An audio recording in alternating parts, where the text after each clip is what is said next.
एक UPSC aspirant जो पूरी जोश के साथ गांव से बाहर किसी दूसरे शहर तैयारी करने के लिए जाता है, तो वहां जाने के बाद वहां का भीड़ को देखकर, वहां का कंपटीशन को देखकर उसे लगने लगता है कि मैं इस एग्जाम को क्रैक नहीं कर पाऊंगा। अरे लोग इतने सालों से यहाँ मेहनत कर रहे हैं, तो उनका नहीं हो रहा है तो मेरा कैसे होगा। तो अगर आपको भी ऐसा लगता है तो इस कहानी को पूरा जरूर सुनना। इस कहानी को सुनने के बाद मैं गारंटी के साथ कहता हूँ कि आप अपनी लाइफ में सफल जरूर हो जाओगे। तो चलिए वीडियो को शुरू करते हैं।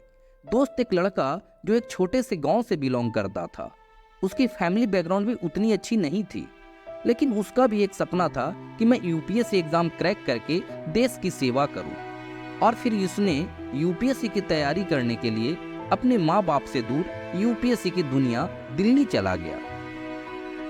लेकिन दिल्ली जाकर इसने हजारों लाखों की भीड़ देखी कि कैसे स्टूडेंट इधर से उधर जा रहे हैं, कितने स्टूडेंट कोचिंग जा रहे हैं और कितने स्टूडेंट स्टडी मटेरियल खरीद रहे हैं, और यह सारे भीड़ यूपीएससी एस्पिरेंट का ही था।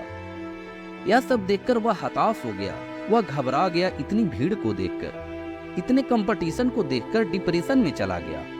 उसका दिमाग में सिर्फ निगेटिव बातें चलने लगी, उसे रात भर नींद नहीं आने लगी। वो यही सोचने लगा कि लोग इतने सालों से मेहनत कर रहे हैं, उनका सिलेक्शन नहीं हो रहा है तो मेरा कैसे होगा। अरे मेरी तो बैकग्राउंड भी अच्छी नहीं है। वो बिल्कुल हताश हो गया था, क्योंकि सिर्फ 4 से 500 सीट के लिए इतने सारे भीड़ उसने पहले कभी नहीं देखा था।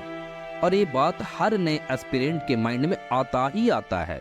लेकिन फिर कुछ समय के बाद उसने ठंडे दिमाग से सोचा कि अगर मैं यहाँ से लौट कर वापस चला गया तो जिंदगी में मैं कभी भी आईना को नहीं देख पाऊंगा, क्योंकि जब मैं आईने को देखूंगा तो उसमें मेरा चेहरा नहीं बल्कि एक फेल्यूर दिखेगा।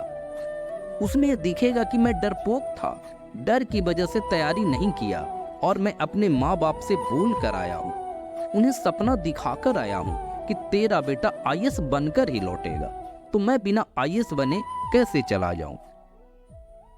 ये हो नहीं सकता। दोस्त, फिर उसके अंदर यूपीएससी क्रैक करने का जोश आ गया और इसी सोच के साथ तैयारी करना शुरू कर दिया। उसने पूरी मेहनत और डेडिकेशन के साथ तैयारी करने लगा। और दोस्तों, तैयारी करने के बाद जब उसने एग्जाम दिया तो अफसोस, उनका प्री एग्जाम भी क्वालिफाई नहीं हो पाया। और उसे एक बड़ा झटका लगा और सोचने लगा कि जिस एग्जाम को क्लियर करने का सपना लेकर आया था, और उसका पहला ही एग्जाम में मैं फेल हो गया। दोस्त, जब वह फेल हुआ ना, तो उसके घर के आसपास वाले लोग ताना देना शुरू कर दिए। वो कहने लगे कि तेरे बेटे से यूपीएससी नहीं निकल पाएगा, तुम क्यों सपने बड़े देखकर यूपीएससी की तैयारी करने के लिए दिल्ली भेज दिए, उससे कुछ नहीं हो पाएगा। दोस्त, ये सब देखकर ये लड़का पूरी तरह से टूट गया, और फिर उसने खुद से कहा कि कोई बात नहीं, अपना टाइम भी आएगा, मैं एक दिन इन तानों को तालियों में बदल कर ही रहूंगा। और दोस्त, उसने इस साल किए गए गलतियों को सुधार करके दुगनी मेहनत के साथ तैयारी करना शुरू कर दिया। और इसका परिणाम यह निकला कि उसने प्री मेंस अपने दूसरे ही अटेम्प्ट में पास कर दिया, और अब सिर्फ उसका इंटरव्यू ही बाकी था।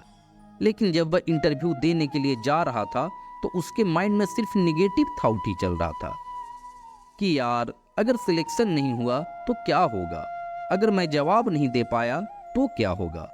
मतलब उसे खुद के ऊपर भरोसा ही नहीं रहा था। इसने अपना सेल्फ कॉन्फिडेंस खो दिया और उसने जैसे तैसे करके नर्वस में ही इंटरव्यू दे दिया, और रिजल्ट का इंतजार बहुत उम्मीद के साथ करने लगा।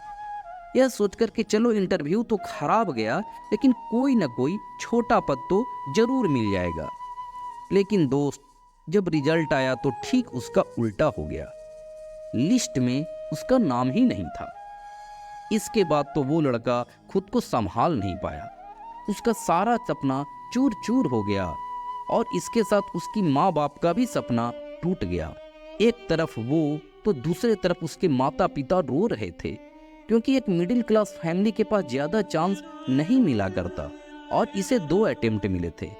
क्योंकि एक मिडिल क्लास फैमिली दिल्ली का खर्च कैसे उठाता है, यह सिर्फ एक मिडिल क्लास फैमिली ही समझ सकता है। तो दोस्त, इस दुख की घड़ी में इस लड़के को हौसला देने वाली इसकी माँ थी। इसकी माँ ने बोली कि बेटा, इतने आगे निकल गए हो और आखिरी पड़ाव पे आके तुम्हारा रिजेक्शन हुआ है। बेटा, एक लंबी छलांग मारो और अगली बार तुम्हारा सिलेक्शन कोई नहीं रोक पाएगा। ये एक माँ का आशीर्वाद है बेटा। दोस्त, जब ये लाइन इसकी माँ ने कही तो इसने सोच लिया कि मुझे हार कर नहीं बैठना है, क्योंकि माँ को बहुत उम्मीद है और मैं इसे पूरा करके ही रहूंगा। दोस्त, इसने फिर से दिन रात करके तैयारी करना शुरू कर दिया, क्योंकि एक एग्जाम के चलते अपने माँ बाप की आंखों में आंसू आना यह कोई बर्दाश्त नहीं कर सकता।